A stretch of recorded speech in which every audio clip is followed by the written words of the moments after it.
তোকে আর সবশেষে প্রতিশোধের আগুনে।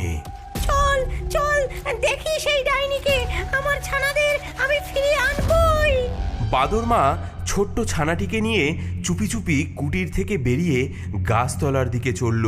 সূর্যের আলোয় তারা দেখতে পেল একটি বিশাল সবুজ আকৃতি পড়ে রয়েছে গাছের নিচে। ডাইনির পেট ফুলে ঢোলের মতো হয়ে গেছে। তুই তুই এখানে থাক, আমি আমি দেখছি কি করা যায়। বাঁদরমা ছোট্ট ছানাটিকে একটি ঝোপের আড়ালে রেখে নিঃশব্দে ডাইনির কাছে এগিয়ে গেল। ডাইনি গভীর ঘুমে আচ্ছন্ন আর তার নাক ডাকছে। এটা দেখে বাঁদরমা বাড়ি থেকে কাঁচি, ছুঁচ আর সুতো নিয়ে এলো। আমার আমার ছানাদেরকে ফিরে পেতেই হবে। এই কাঁচি দিয়ে আমি ডাইনির পেট কেটে তাদের বার করে আনবো। শোকে দুঃখে বাঁদরমা ডাইনির পেট কাটতে লাগলো। সবচেয়ে ছোট্ট বাদরছানাটি ঝোপের আড়াল থেকে উকি দিয়ে দেখতে লাগলো। পেট সামান্য কাটতেই একটা ছানা মাথা বার করলো। আরও খানিক কাটতেই লাফ দিয়ে বেরিয়ে এলো তার 6টি ছানা। মা মা মা মা মা আমরা ফিরে এসেছি। আমার বাছারা, তোমরা বেঁচে আছো?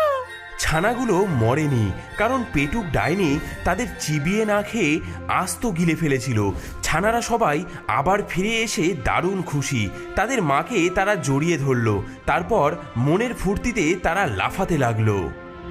দাদারা, দিদিরা, তোমরা ফিরে এসেছো। হ্যাঁ, আমরা ফিরে এসেছি। আমরা ফিরে এসেছি। থাম বাছারা, এখনো বিপদ শেষ হয়নি। ডাইনি জেগে উঠলে তোদের আবার খেয়ে ফেলবে। আমাদের আমাদের এখন ওকে ঠিক করতে হবে। মা, এখন আমরা কি করব? ডাইনি তো খুব শক্তিশালী। তোরা ছুটতে গিয়ে যত পারিস নুড়ি কুড়িয়ে আন।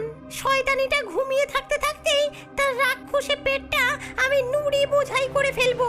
বাঁদর ছানারা চটপট নদীর ধার থেকে নুড়ি কুড়িয়ে আনতে লাগলো।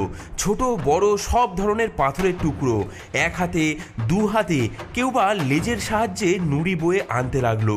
বাঁদরমা নুড়িগুলো নিয়ে ধীরে ধীরে ডাইনির কাটা পেটের ভেতরে ঢুকিয়ে দিতে লাগলো। আরো আরো নুড়ি নিয়ে আন।